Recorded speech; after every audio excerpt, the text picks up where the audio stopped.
Students, good morning to all. This is Neha, your course teacher, and our course title is Farming System and Sustainable Agriculture, and the course number is Agro 5222.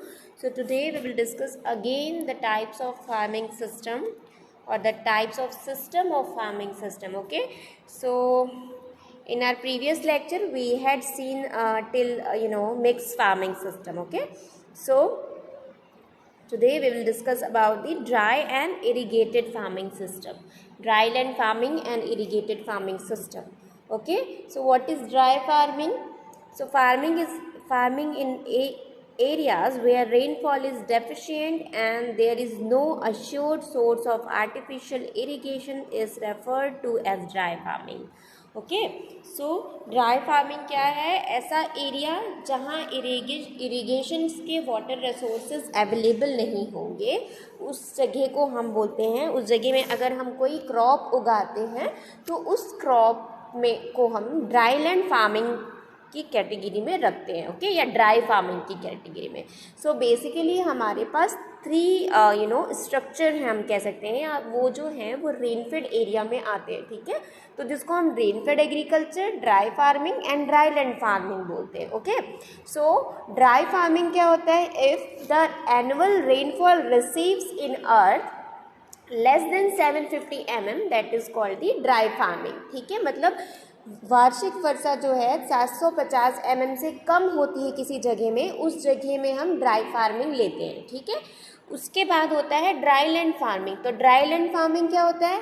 When rain receives in earth to 750 mm to 1150, मतलब 1150 mm तक जहाँ पे वर्षा होती है, 750 mm से लेके 1150 mm तक जहाँ वर्षा होती है, इसको ड्राई लैंड फार्मिंग की कैटेगरी में रखते हैं. Okay, and the last is what?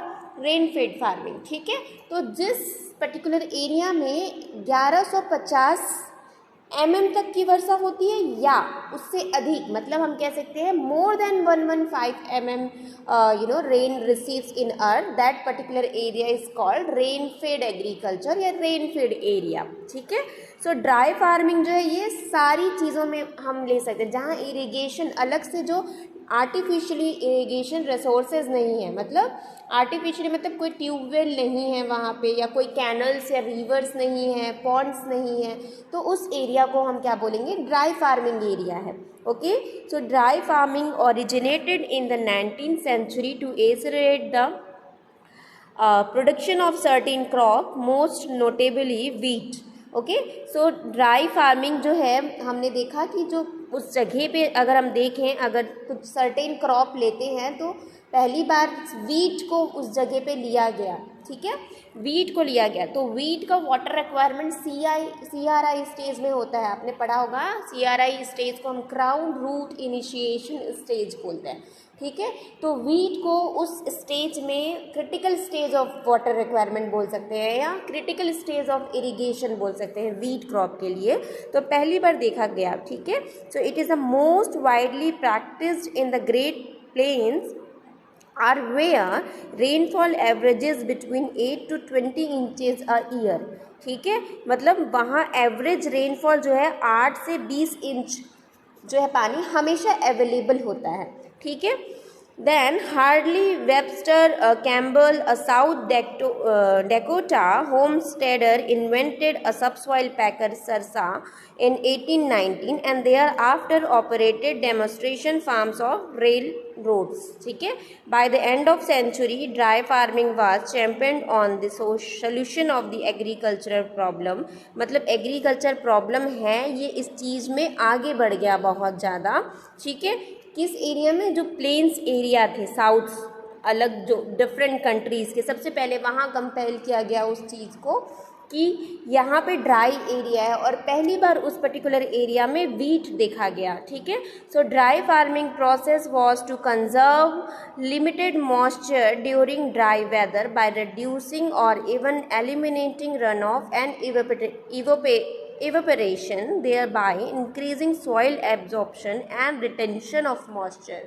Okay, so a dust mulch renewed after each rainfall would protect the surface of the soil against evaporation. These basic practices were supplemented by Campbell and others to include through cultivation before and after seeding, deep plowing and alternating summer fallow. ठीक है, मतलब इस तरीके का जो जगह है, ठीक है, ड्राई फार्मिंग उस पर्टिकुलर एरिया है. जब आप ड्राई फार्मिंग को एक्सप्लेन करेंगे तो पहले आपको 3 कैटेगरी डिवाइड करनी पड़ेगी. ठीक है, वो कैटेगरी होगी ड्राई फार्मिंग, ड्राईलैंड फार्मिंग और रेन फेड फार्मिंग. ये सारे जो है रेन फेड एग्रीकल्चर के अंदर आते हैं. ठीक है, और ड्राई फार्मिंग बेसिकली जो है वो वाटर रिटेंशन और वाटर एब्जॉर्प्शन के प्रिंसिपल पे काम करता है, हम कह सकते हैं. ठीक है,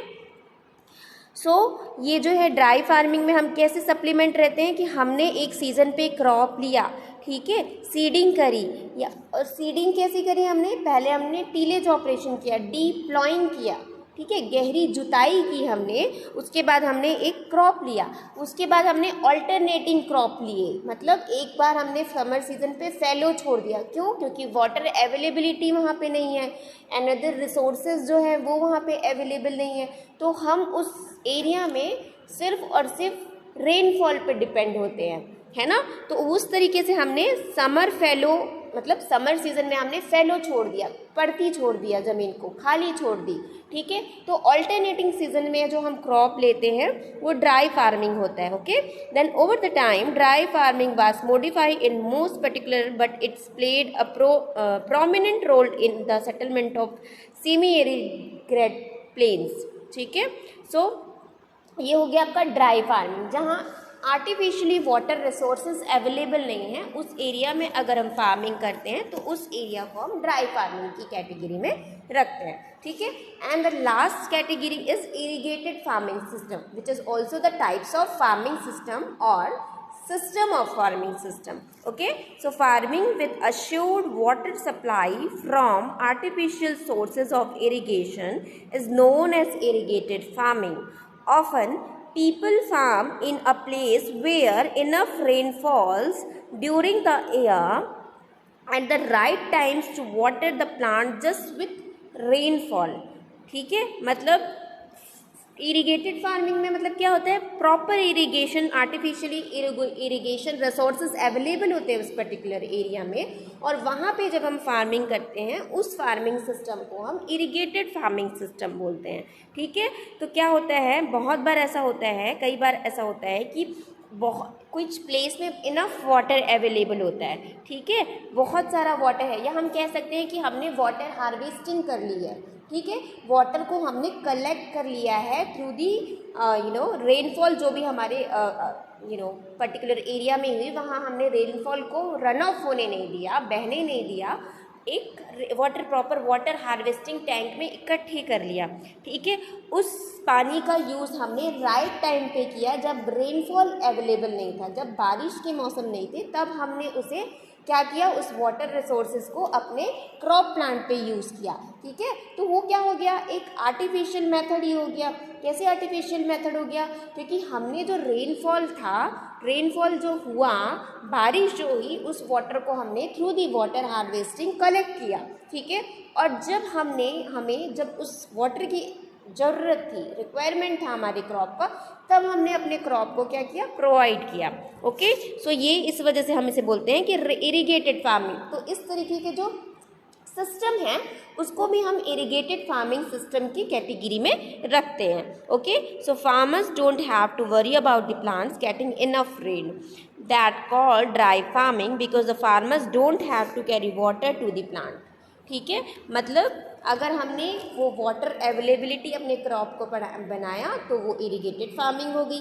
अगर उस तरीके से हमने वाटर नहीं अवेलेबल करा पाए, सिर्फ रेनी सीजन में ही वाटर अवेलेबिलिटी बनी हुई, तो उस तरीके की फार्मिंग को हम ड्राई फार्मिंग कह सकते हैं.